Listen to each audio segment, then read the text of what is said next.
Salam, salam, outsider, le débrief commence maintenant. La Côte d'Ivoire perd aujourd'hui 2-1 face à la Norvège et malheureusement la Côte d'Ivoire est éliminée en 16e de finale de cette Coupe du Monde. C'est dommage, franchement c'est dommage. Pourquoi moi je prends cette position-là et je me dis que c'est dommage tout simplement parce qu'aujourd'hui, sincèrement je vais pas vous mentir, j'étais avec cette équipe de Côte d'Ivoire. J'avais envie de voir une équipe africaine, une autre équipe africaine. Après hier on a vu nous tous l'exploit, je dis bien des Marocains face aux Néerlandais qui se sont gérés et qui ont sorti une top performance. J'aurais aimé voir une autre équipe africaine et aujourd'hui la Côte d'Ivoire peut-être se qualifier. Malheureusement, ils sont tombés sur des Vikings, ils sont tombés sur des méchants, ils sont tombés sur des Norvégiens qui ont juste besoin d'une demi-action pour claquer un but. Et pourtant, franchement, la matinée avait très bien commencé pour cette équipe nationale de Côte d'Ivoire. Les matchs à midi là, c'est des matchs compliqués. Je vais pas vous mentir sincèrement, c'est des matchs assez compliqués. Il est midi, tu dois jouer un match de football. Ça veut dire à quelle heure tu as pris ton petit déjeuner? Moi, je sais pas à quelle heure les Ivoiriens, ils ont pris le petit déjeuner. Le garba, le matin, quand tu le manges, peut-être t'es un peu trop lourd, je ne sais pas. Donc moi, je m'inquiétais parce que je me suis dit, c'est le premier match de la journée. Les Norvégiens, on sait très bien que c'est fou là. Depuis hier soir, ils ont rien mangé à part du saumon. Ils sont en pleine forme. Les Ivoiriens, j'avais peur. Je me suis dit, peut-être que le petit déjeuner va être trop lourd. Et pourtant, les Ivoiriens ont superbement commencé le match. Top performance de la part des Ivoiriens en début de match. Pendant les 30 premières minutes de jeu, je vais pas vous mentir, t'as des Norvégiens qui sont acculés, t'as des Norvégiens qui galèrent, t'as des Norvégiens qui n'arrivent pas à sortir le ballon, qui n'arrivent pas à trouver Haaland. Ah, sur le terrain, il y a un boy, il s'appelle Erling Haaland.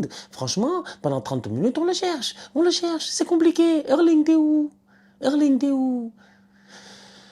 Je sais pas. Il aime bien faire les où, être là, je dis bien, en train de pagayer dans leur canot de viking. Sauf que quand on l'a mis à Assini, il a rien vu pendant 30 minutes. Mais après, il s'est réveillé et ça c'est un peu dommage. Donc du coup, tu as une équipe nationale de Côte d'Ivoire qui commence très bien son match. Franchement, elle commence très bien son match, elle rentre bien dans sa rencontre. Tu sens que dans ce match-là, il y avait plusieurs approches à avoir. Tu aurais pu avoir une approche en te disant je vais essayer de faire jouer les jeunes ou je vais essayer d'avoir une certaine balance et avoir un peu d'expérience et c'est ce qu'il a essayé de faire le MRC Faye. Pourquoi? Parce que la Côte d'Ivoire arrive avec offensivement sur le terrain Nicolas Pepe. Nicolas Pepe, on sait que à sa place Amad Diallo aurait pu jouer mais Amad n'a pas joué. Amad était sur le banc, Amad est rentré par la suite. Nicolas Pepe joue ce début de match et franchement il est bon, il est très très bon. Il est très très bon le Nico Pepe. J'ai envie de dire même que il manque un peu de chance parce qu'à la finition, il aurait pu peut-être même mieux faire. Il aurait pu claquer à un moment donné peut-être son but. Il a été, comment on appelle ça? Il a été passeur décisif. Ça c'est quand même top. Ça c'est bien finalement. Mais globalement parlant, tu sens cette approche-là un peu de la part du coach ivoirien de se dire, écoute, j'ai une équipe norvégienne là qui joue bien, qui a des joueurs quand même qui sont forts. Tu sais très bien qu'en plus de cela, ils n'ont pas besoin de beaucoup d'occasions pour claquer des buts, mais au-delà de cela, ils vont répondre aussi sur l'impact physique. Donc, tu veux pas que tes gars, ils sortent de leur match, tu veux pas qu'ils soient pris, je dis bien, par l'émotion ou j'ai envie de dire, le moment du match et puis tout cela. Donc, peut-être tu privilégies de l'expérience. Et c'est ce qu'il a fait avec Nicolas Pepe sur le terrain, avec un milieu de terrain Sangaré, Kessié et puis Oulay qu'on a eu l'opportunité de voir depuis le début de cette compétition. Et franchement, les Ivoiriens, comme je dis encore une fois, sont très bien rentrés dans la rencontre. Maintenant, le problème qu'on a en Afrique et le problème qu'ont toutes les équipes que j'ai eu à débriefer jusqu'à présent en Afrique dans cette Coupe du Monde, on a des problèmes de finition. Et c'est dommage. Il y avait un temps où on avait, j'ai envie de dire, il y avait un temps où on avait une génération de finisseurs sur le continent qui était incroyable. Frédéric Kanouté, Asamoah Gyan, Samuel Eto'o, Didier Drogba. Comment il s'appelle? Adebayor. Henri Camara. Même après, Dembaba, Papi Cissé. Je sais pas, je peux en nommer genre. V'là des finisseurs. Tu vois. Même Wilfried Bony. Tu vois. Aujourd'hui, tu galères à trouver en fait des vrais finisseurs. Et ça, c'est compliqué. Et ça se voit en fait, tu vois, parce que tu as des équipes comme la Côte d'Ivoire qui jouent aujourd'hui pendant 90 minutes face à une équipe comme la Norvège. Une équipe de Côte d'Ivoire qui se crée des opportunités, qui a des occasions, franchement, qui en première mi-temps peut rapidement mener au score. Mais malheureusement, ça leur prend du temps pour claquer un but. Pourquoi? Parce qu'ils n'ont pas de finisseur. Parce qu'ils n'arrivent pas à se mettre dans des positions où l'attaquant est en capacité à pouvoir claquer un but. Parce que tu te rends compte qu'en première mi-temps, plusieurs fois, tu peux le voir sincèrement sur les différents heatmaps, tu peux le voir. Tu as une équipe de Côte d'Ivoire qui n'a pas assez de joueurs dans la surface de réparation. Alors que les défenseurs norvégiens, que ce soit Ayer ou Egen ou quoi que ce soit, ils sont physiques, ils sont gros, ils sont fatigants. Tu as un milieu norvégien aussi qui, plus le temps avance, parce que je vous ai dit, pendant les 30 premières minutes, ils ont été bons. Mais après les 30 minutes, là, qu'est-ce qui s'est passé? Presque un naufrage de la Côte d'Ivoire. Ils ont de la chance de ne pas avoir encaissé un but avant la mi-temps. La Norvège va marquer. De nulle part. De nulle part, les Norvégiens se réveillent. Et c'est là où tu vois en fait que tu as une équipe de Côte d'Ivoire qui recule un tout petit peu. Les Norvégiens réussissent à prendre l'ascendant. Pourquoi? Parce que ça fait 30 minutes que les Ivoiriens ils attaquent. Ils ont le ballon, mais ils ne claquent pas de but. C'est inoffensif. Et ça, c'est un drame qu'on a en ce moment dans le football. Franchement, je suis désolé. C'est un drame qu'on a. Donc, durant cette Coupe du Monde, Boni, moyen.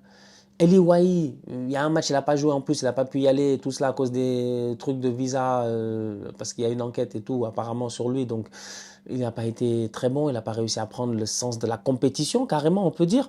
Donc, je cherche encore, genre, on a toujours, depuis le début de la compétition, on parle que des ailiers, en fait. On parle de Diomandé, on parle de Amat, on parle de Nicolas Pepe. Maintenant, Diomandé, Amat et Nicolas Pepe, ils peuvent faire leur match, mais de temps en temps aussi, ils peuvent aussi être esselés, tu vois. Et s'ils sont esselés et qu'ils n'arrivent pas à faire la différence tout seuls ou qu'ils n'arrivent pas à donner le ballon à quelqu'un devant pour faire la différence, automatiquement, bah, tu deviens acculé, tu es en manque d'idées et tu risques de te faire taper.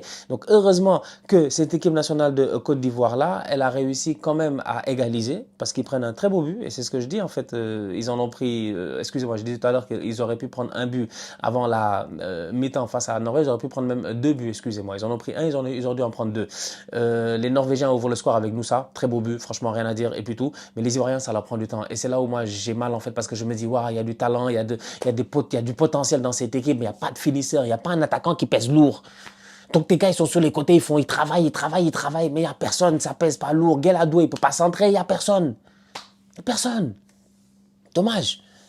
Vraiment très très dommage. Donc très dommage. Égalisation de Hamad, talent individuel, top compétition de sa part. Franchement, c'est un boy qui, moi je l'aime bien parce que c'est un patron, c'est un boy qui prend ses responsabilités en fait. Il prend ses responsabilités. Tu vois, Hamad, il aime bien prendre ses responsabilités. Même à Manchester United, on le voit. Ça fait partie de ces boys-là qui n'ont pas peur, qui prennent le ballon. Quand il faut faire la différence, quand il faut claquer un but, ils vont le faire. Et aujourd'hui, c'est lui qui vient sauver la Côte d'Ivoire. Et dans ce match-là, qui était quand même, où, comme j'ai dit, pendant 30 minutes, la Côte d'Ivoire, ils sont très très chauds. Fin de première mi-temps, les Norvégiens sont de retour. Deuxième mi-temps, les Norvégiens attaquent, ils sont dangereux et tout. Et le match est plutôt équilibré. Ce match-là pouvait se faire en fait que sur, la différence pouvait se faire que sur deux choses. Le talent individuel et la concentration des joueurs sur le terrain. Et malheureusement, les Ivoiriens, ils ont eu qu'un sur ces deux-là. Les Norvégiens ont eu les deux. Ils sont restés ultra concentrés, en fait, pendant 90 minutes pour n'encaisser qu'un seul but de la part de l'équipe nationale de Côte d'Ivoire. Les Ivoiriens ne sont pas restés ultra concentrés parce que Hamad réussit à égaler le niveau de talent individuel de Moussa. Le but de Moussa est sensationnel. Le but de Hamad est sensationnel. Franchement, la passe, elle est magnifique. Il rentre, le une avec Nicolas Pepe. Il rentre, tac, il rentre son pied gauche, il frappe automatiquement. La balle lui colle au pied. Malheureusement, derrière, la concentration, le focus, la passe de Bob qui va vers le gars qui fait la passe décisive, Berg, que c'est lui, c'est Berg, je pense, qui fait la passe décisive à Haaland. Mais la passe, elle est... Non, passe derrière eux, ils sont trois, les trois, ils sont perdus. Haaland, il est tout seul. Et il y a but. Et c'est terminé. La différence se fait vraiment sur les détails. Comme j'ai dit, où sont les grands attaquants en Afrique en ce moment? C'est dommage. Franchement, c'est vraiment dommage. Parce qu'il y avait moyen pour la Côte d'Ivoire de se qualifier aujourd'hui et d'aller jouer ce match de gala, de prestige. Parce que ça l'est toujours face au Brésil. Malheureusement, ça sera Norvège-Brésil. Les Norvégiens n'ont pas démérité aussi de se qualifier, ça il ne faut pas l'enlever. Oui, j'étais pour que les Ivoiriens ils se qualifient, ça c'est sûr, mais les Norvégiens n'ont pas du tout démérité. Ils ont fait un match plutôt solide, franchement un match très solide, défensivement très solide. Autant les Ivoiriens, offensivement, on peut dire que oui, il n'y a pas de neuf, il n'y a pas d'attaquant et tout, mais derrière aussi les Norvégiens, ils ont fait le travail défensivement. Donc on ne peut pas dire que c'est juste l'attaquant de la Côte d'Ivoire, il est nul ou quoi que ce soit. Non, ils ont travaillé. Ces Norvégiens-là, la densité qu'ils mettaient au milieu de terrain, terrain, le travail sur les côtés, le travail même de mobilité d'un joueur comme Sorloth qui se sacrifie énormément pour Haaland.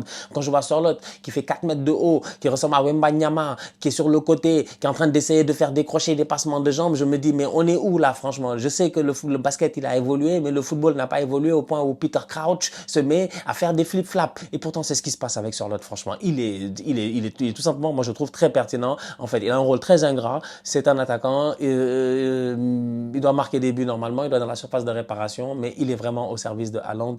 Et aujourd'hui, il a été plusieurs fois. Pour moi, il a fait un très bon match. Moussa aussi, il a fait son match avant sa sortie. Odegaard, dangereux dans ce rôle de numéro 10 qui fait le lien entre le milieu de terrain et l'attaque. Et en plus de ça, c'est un Odegaard qui ces derniers temps joue dans une équipe d'Arsenal qui défend beaucoup, qui presse beaucoup. Donc, il a cette intensité-là en lui. Et cette saison, il n'a pas joué toute la saison. Donc, il est en pleine forme. Donc, franchement, leur gardien Nyland aussi a été excellent parce qu'il y a un coup franc de Ahmad en toute fin de rencontre, 95e, c'est la dernière chance. Nyland décide de ne pas mettre de mur. Je me dis, il est fou, lui. Il faut mettre un mur, frérot, parce que d'habitude, c'est le mur qui vient te sauver un tout petit peu. Il met pas de mur, il est courageux.